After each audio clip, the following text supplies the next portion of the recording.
today we're talking about running software on the bioinformatics servers.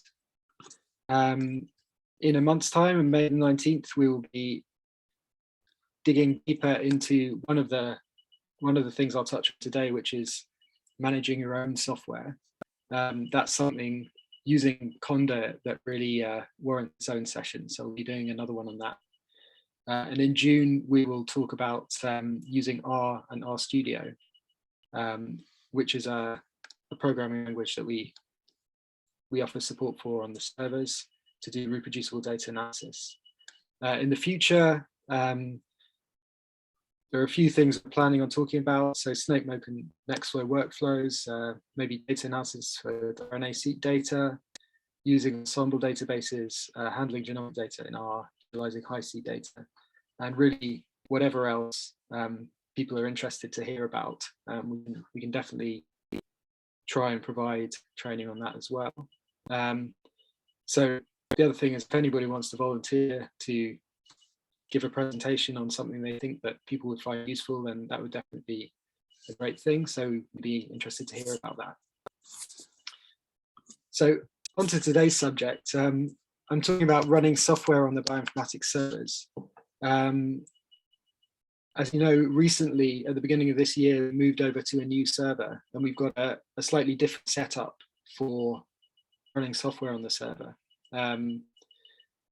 So I'm going to run through the types of software that you can actually run on the bioinformatics server, and then I'll focus on the command line tools, which is probably most of the software that people will use. I'll tell you how to check which tools are available and to run specific versions of bioinformatics tools. So this is a new capability that we didn't have on the previous setup. But it could be quite useful for reproducible research.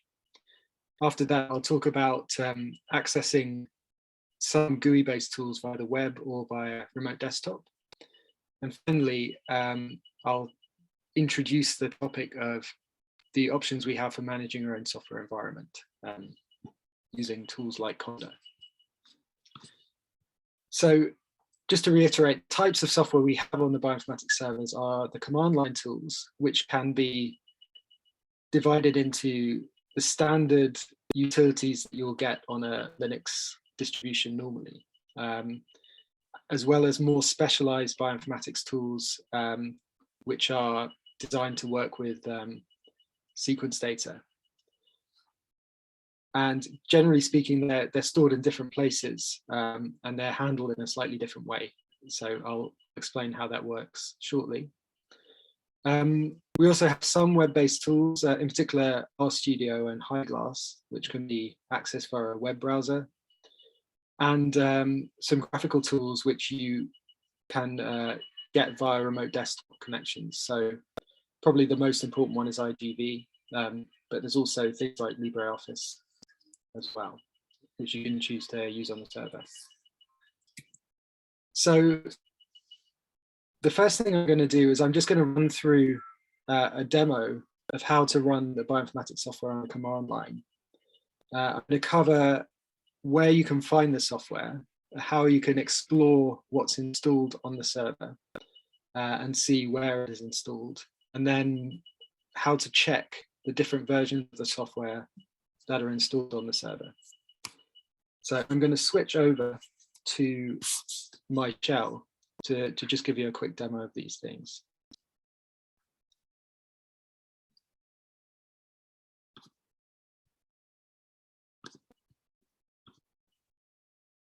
So this is a terminal. I'll just a little bit.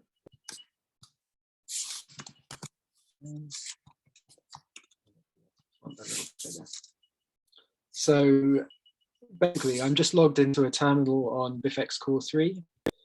The first thing I'd like to show you is basically how to find out which tools are installed. So standard Linux utilities tend to be in the user bin folder. So one way to explore what's actually there is just ls, which means list the contents of user bin. And that will give you a list of the standard Linux command line tools that are installed.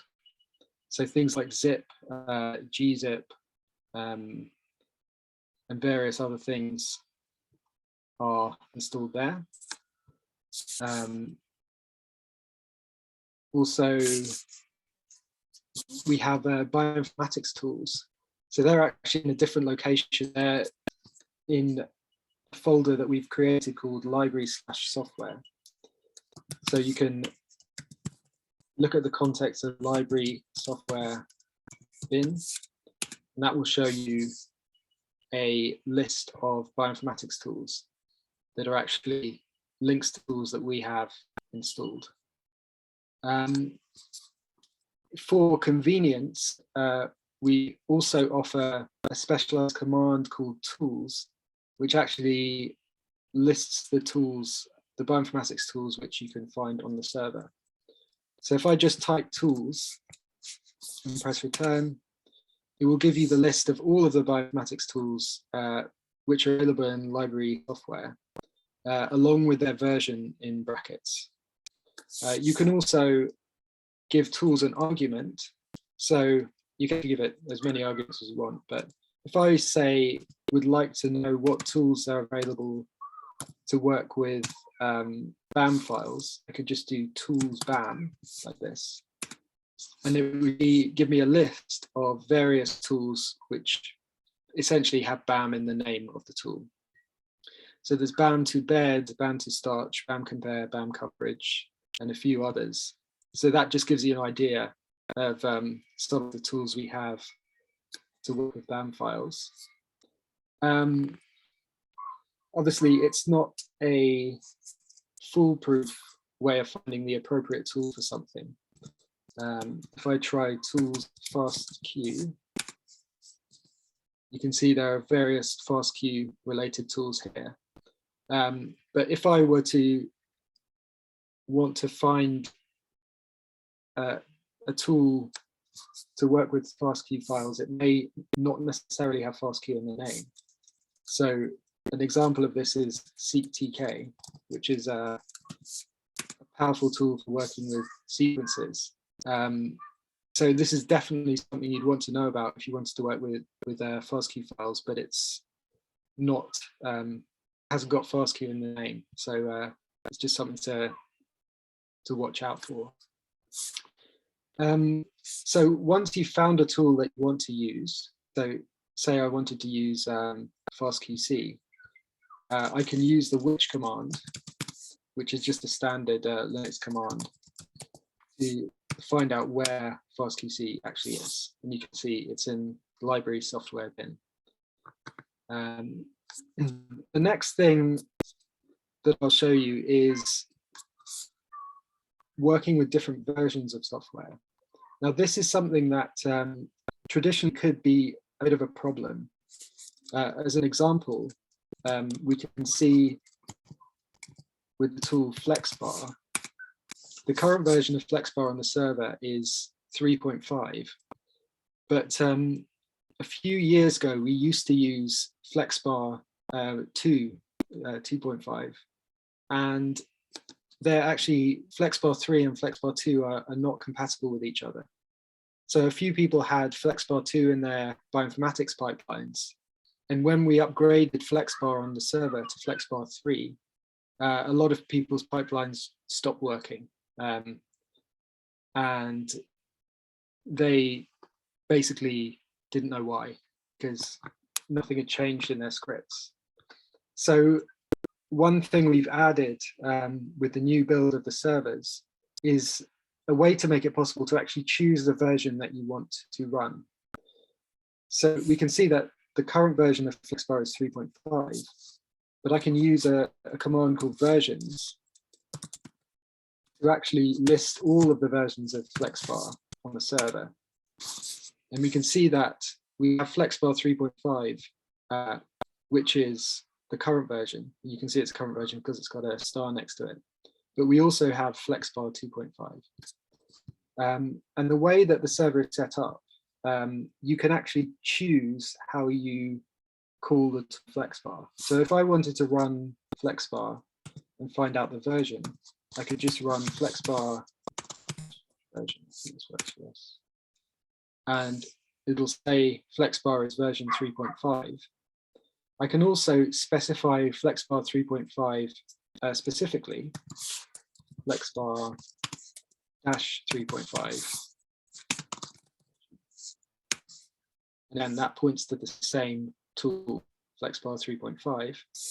If I wanted to run FlexBar 2.5, I write FlexBar -2.5, and you can see that it actually, that version is now calling version 2.5 of FlexBar. So because of the way that we've set up the system, it's actually quite easy in your scripts to refer to a particular version of a piece of software. And the advantage of that is that if we do upgrade the version on the server, which happens from time to time as users want the new features and new versions of software, then you will still know that your pipeline or your scripts will work because you have specified the version that you want to use, and that's still there. So that's a useful feature of the way that we've set up the software on the servers. So it's probably worth going into a bit more detail about how we've done this, because there are some details that might catch you out. So basically, what we've used is something called singularity container. A problem, well, a challenge for setting up a system to be able to run multiple versions of the same piece of software, if you do it in the conventional way, is that sometimes software that's been implemented in languages like C uses shared libraries, which have to be a particular version for the software to work. So if I were to install FlexBar 3.5, it might involve upgrading some of the shared libraries which are used by FlexBar 2.5.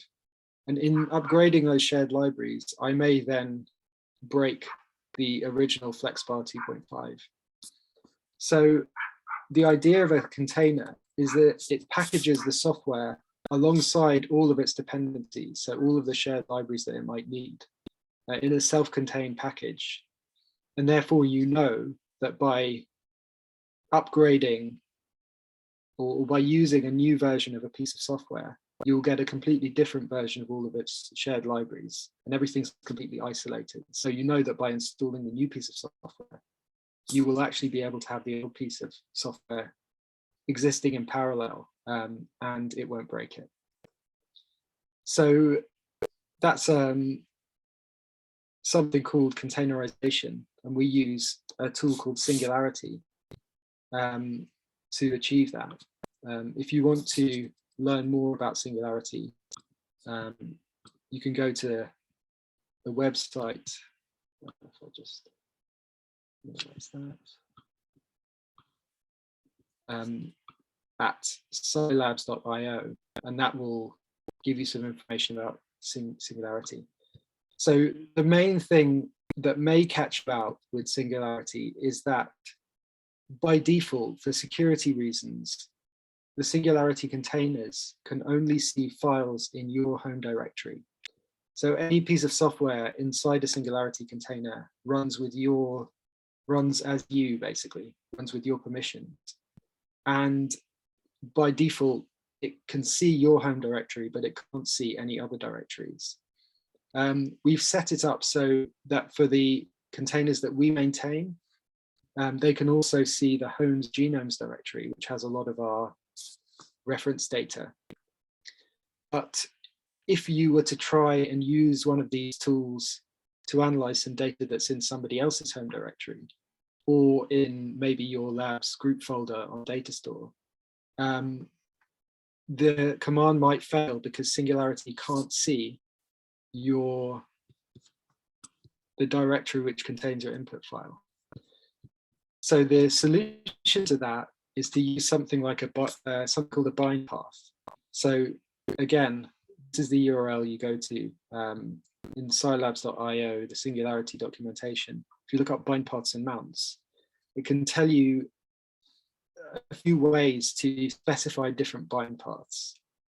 So the most easy way, if you want to use our packaged tools, is just to use this environment variable. So you would export an environment variable called singularity bind, and you would just say singularity bind equals, and then you put the path to the directory containing the input file that you want to process. And once you've set that environment variable, then it will tell Singularity that it should be able to look at that directory when you run the command. So when you've used that environment variable, you should be able to run the container normally, and it should see the input file.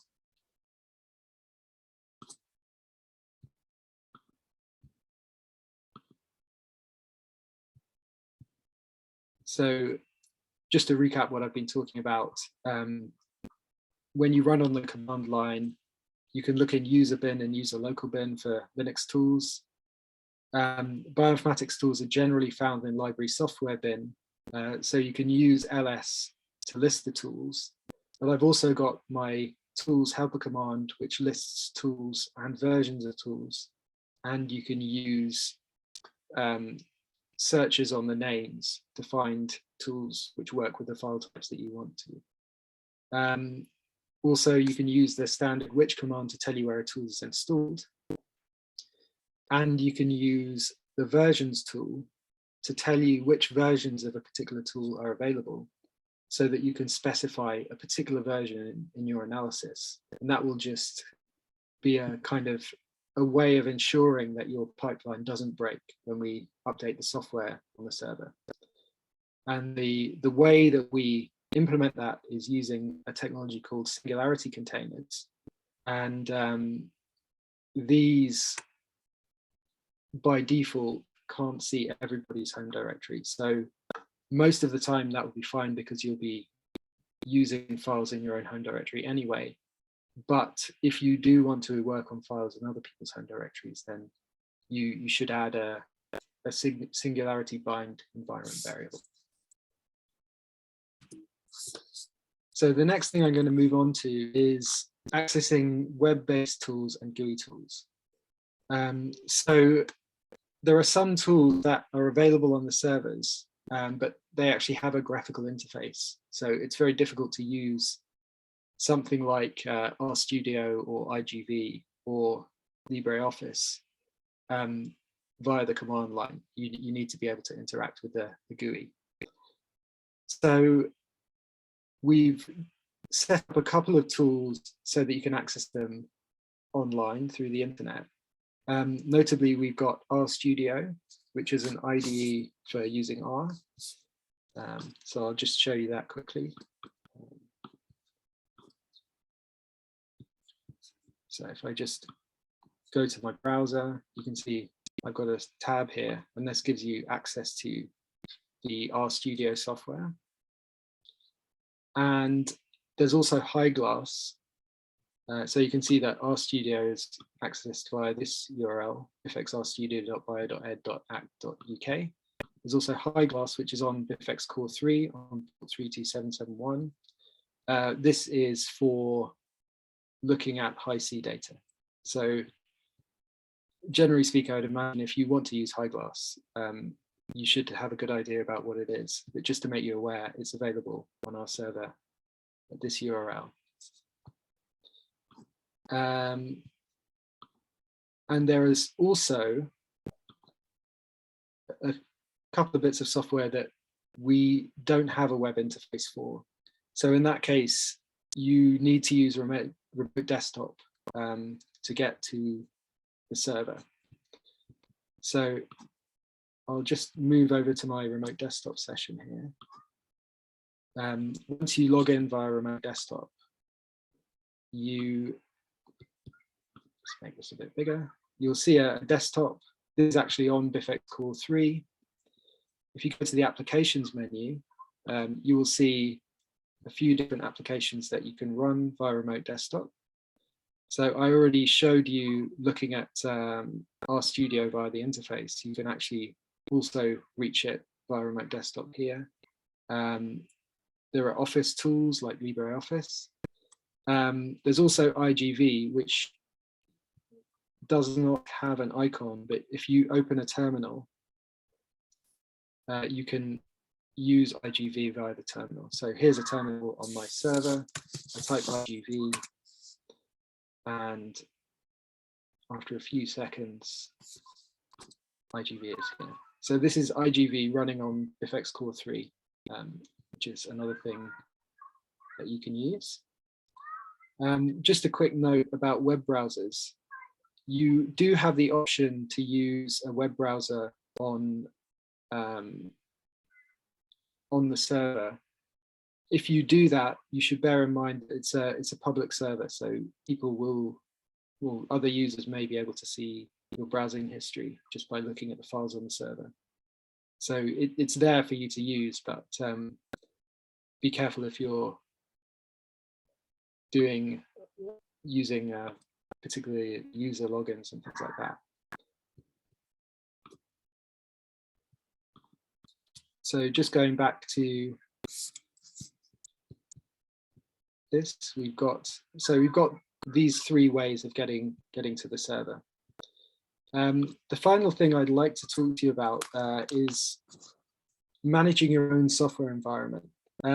So all of the things I've shown you up till now are tools which are available to everybody, and they all work the same way for every user.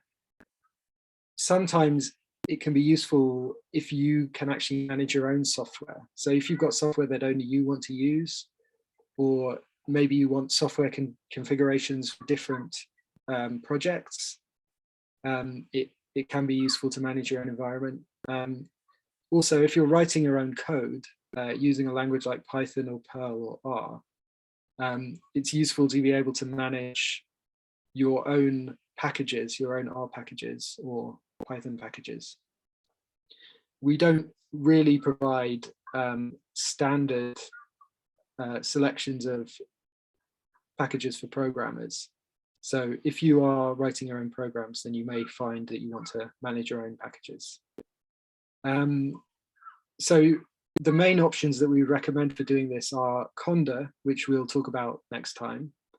That's a very versatile tool for managing software. It actually originally came out of the Python community, so it's very good at managing Python packages, but it can also handle packages in other languages and tools in other languages.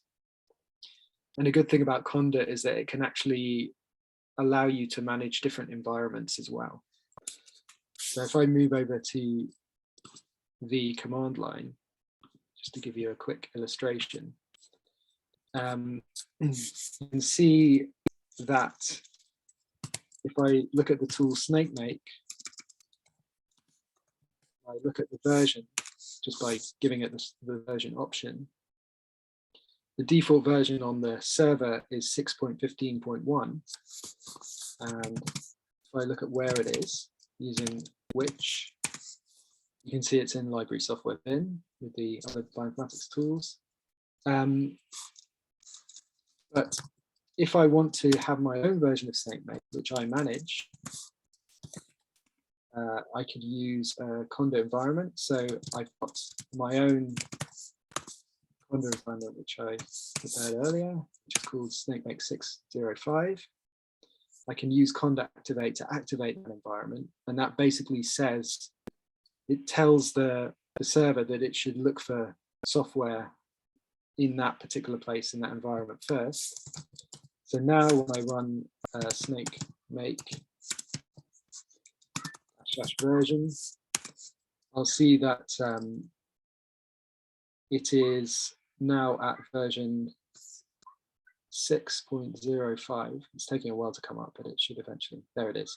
So it's a version 6.05, not 6.15.1.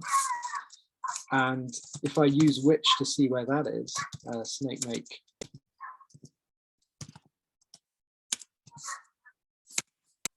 then you'll see that actually, rather than pointing at library software bin SnakeMake, now that I've activated my environment, it's pointing at my own personal version of SnakeMake in my own folder. So it means I've got my own self-contained installation of the software, which I manage and control. And I'm just going to deactivate that. And once it's deactivated, then I'll be back to the old version of Snowflake. Like I say, there's a lot more to Conda than this.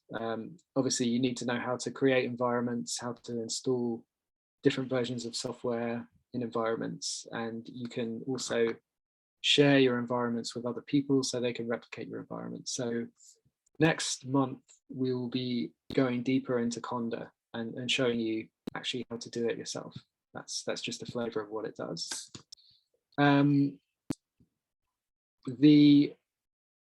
The other tools that we support are REnv for R packages and environments. So just to give you a quick flavor with REnv, if I go back into my remote desktop, I'm just going to actually maybe I'll do it. Just quit this. It's a bit slow. So if I open RStudio, so there are two ways to open RStudio. You can do it via the remote desktop, or you can do it via the web application. So here I've got a project, and basically I've made a description file which allows me to describe my project. It's very simple here, and describe some packages it depends on. And once you've got a description file in your project folder, you can do something called REnv init, which basically initializes your REnv. So I'm just going to reinitialize the project. And it basically restarts your R session with your dependencies installed. So now I can do library dplyr, and it's there. And what's actually happened, if you look at these folders, is that you've got a lock file, and the lock file tells you all about your R configuration. So it tells you the version of R that you're using, the repositories you have set up, and all of the packages. So here we can see dplyr, which we installed, all the packages that you have installed with the versions. So this is very useful for reproducibility, because when you are transferring your R project to a different machine or to a different user, they will know exactly which version of R you used and exactly which version of all of the R packages. So that's great for reproducibility. And if you see where the actual packages are installed, there's a folder called REnv in your directory. And if you look in there, you can see something called library. And it's actually, that's where all of your files are. So if you look at dplyr, you can see the shared libraries and the actual R code. It's all inside your project folder. So when you move your project folder, you're actually moving all of the R packages that you're using along with it, which is a good thing for reproducibility. The final thing that we sometimes use is Perl brew. So if you're a Perl user,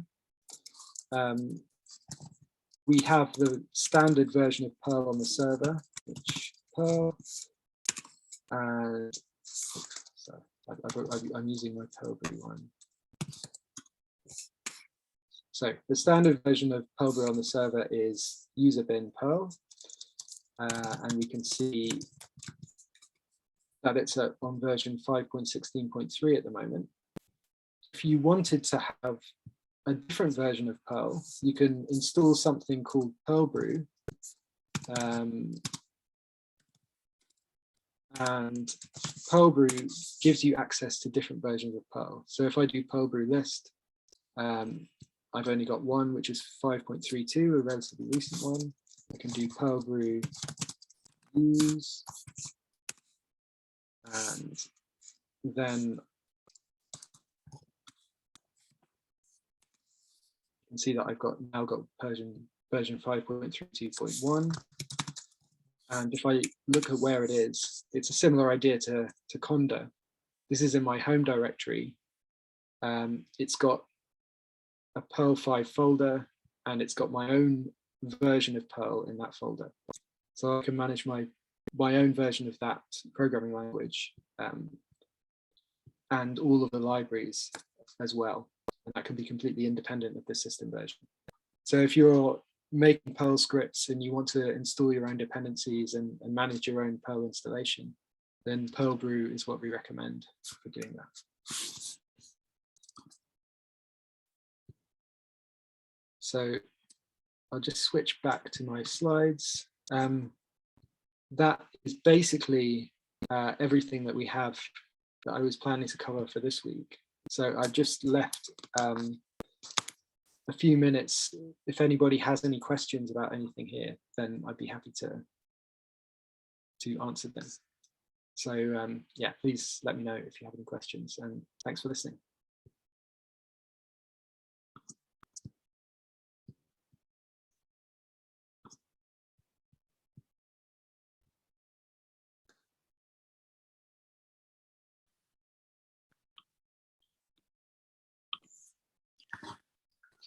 Thanks a lot, Hal. Also, if anyone wants to discuss anything about their own projects or their own data, then the Bioinformatics team will hang around for another 10 minutes or so if you want to talk to us about anything. So otherwise, if everyone can thank Hal for his presentation, and we will see you again next month. Thanks.